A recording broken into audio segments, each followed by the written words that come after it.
something which my Estonian colleague said. He said that, democracies work, and that's why we change governments. Believe me, in this country, we know when democracy really works, we re-elect governments. So I want to promise our European colleagues that there will be stability, there will be continuity, there will be more vision. Munich security conference हुई है, Munich के अंदर एक पाकिस्तानी वहां पे नहीं था। India के थिंक टैंक्स, इंडिया के मीडिया, इंडिया का फॉरेन ऑफिस, उनकी लीडरशिप वहां पे मौजूद थी। लेकिन जिस तरीके से डॉक्टर जयशंकर ने भारत को डिफेंड करा, दोस्तों, ये अपने आप में ये पीएचडी है, पीएचडी। इंडिया के अंदर आए रोज, कभी ग्रीस, आज देखिए ग्रीस के प्राइम मिनिस्टर आए हुए हैं वहां पे, ठीक है जी।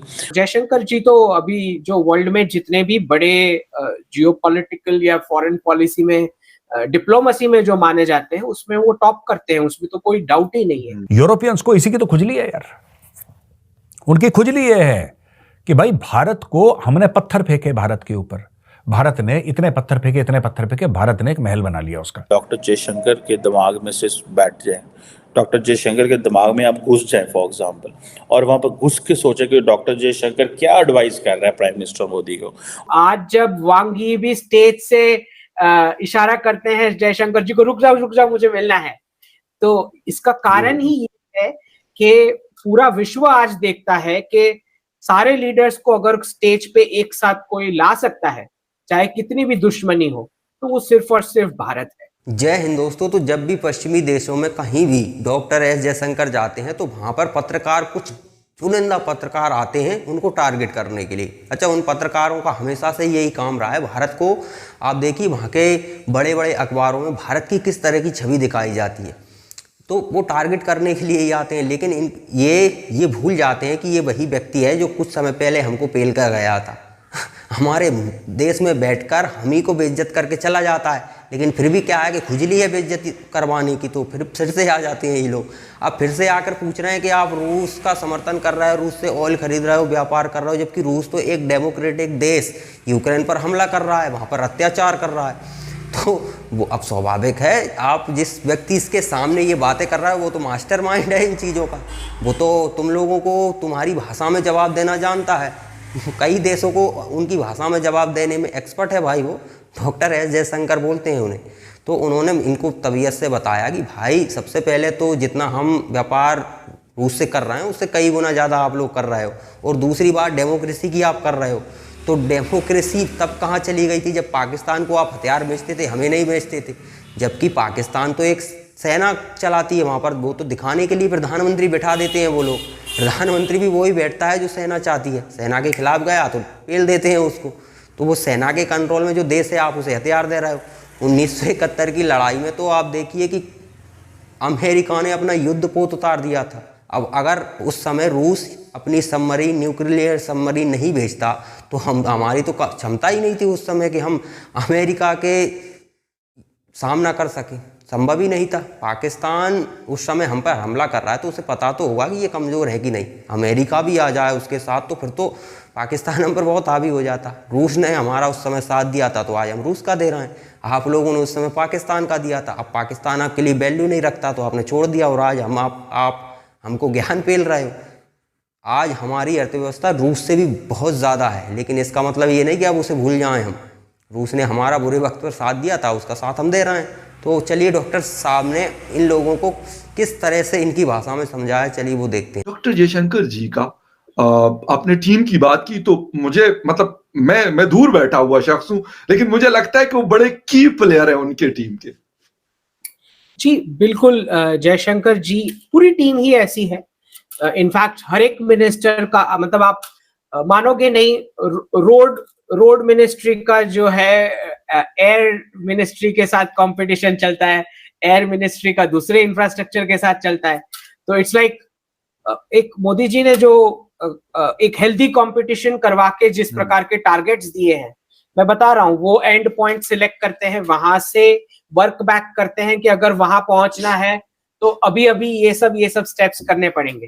तो जिस प्रकार की उनकी इंट्रिकेट प्लानिंग होती है, उसी की वजह से ये डिलीवरी हो पाती है।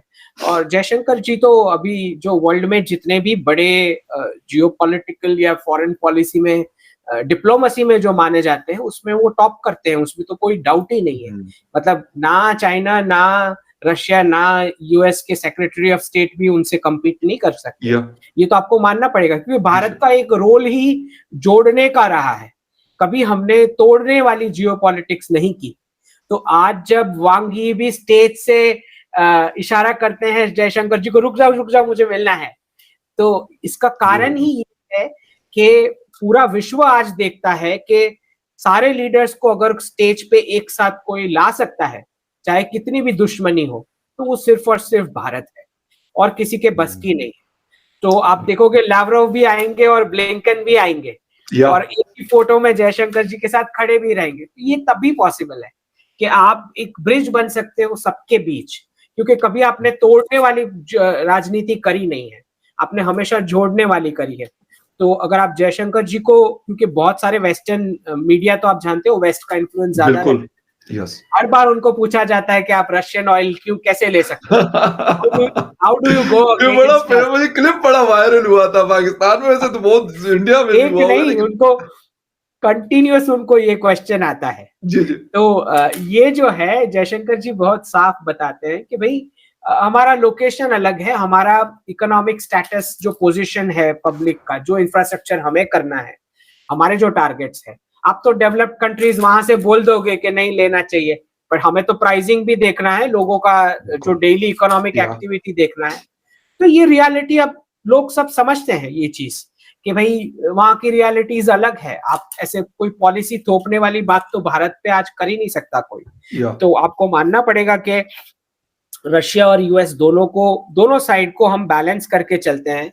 और कुछ हद तक आपको ये भी मानना पड़ेगा कि चाइनीज के भी समझ में आ गया है कि पंगा लेना यहाँ पे कोई मतलब ही नहीं, क्योंकि वहां पे फिर एलएसी पे, एलएसी पे देखो, भारत चाइना का रिलेशन सबसे बेस्ट तभी होता है जब एलएसी पे जम के इनकी कुटाई होती है। तो हमने वो स्टेटस मेंटेन करा है कि जब आप एलएसी पे बदमाशी करोगे तो बराबर से पिटोगे, जवाब मिलेगा आपको। जी बिल्कुल, वही वैसे ही उनके साथ वही जो एक टाइमिंग होता है जी तो कुटाई वाला, तब भी रिलेशन सबसे बेस्ट होता है। तो क्योंकि उनको पावर ही समझ में आता है। तो दोस्तों, इन लोगों को लगता है, ये पश्चिमी देश जितने भी हैं, इनको लगता है कि यार हम ही बॉस हैं दुनिया के, जो हम कहेंगे वही होगा दुनिया में। तो ये उसी भ्रम में अभी भी जी रहे हैं। इनकी स्थिति वही है आज भी। हूती पूरे पश्चिमी देशों की बैंड बजा रखी है इन हूतियों ने। अब आप बताइए, जब ये लोग फिर ये किसे धमकियां दे रहे हैं, चीन को धमकियां देते रहते हैं, रूस को धमकियां देते रहते हैं, ईरान को धमकियां देते रहते हैं।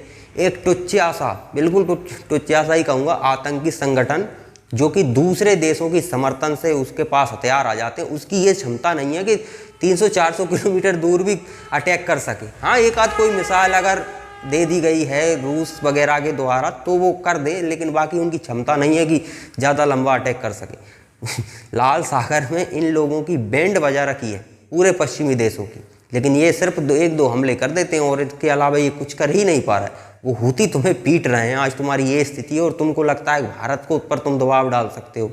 मतलब ये अभी भी उसी भ्रम में है जैसे कि पाकिस्तानियों को लगता है ना कि हमारे पास जज्बा है, हम कुछ भी कर लेंगे, खाने को कुछ बचा नहीं है, टैंकों में डालने के लिए ऑयल नहीं बचा, लेकिन जज्बा जरूर है।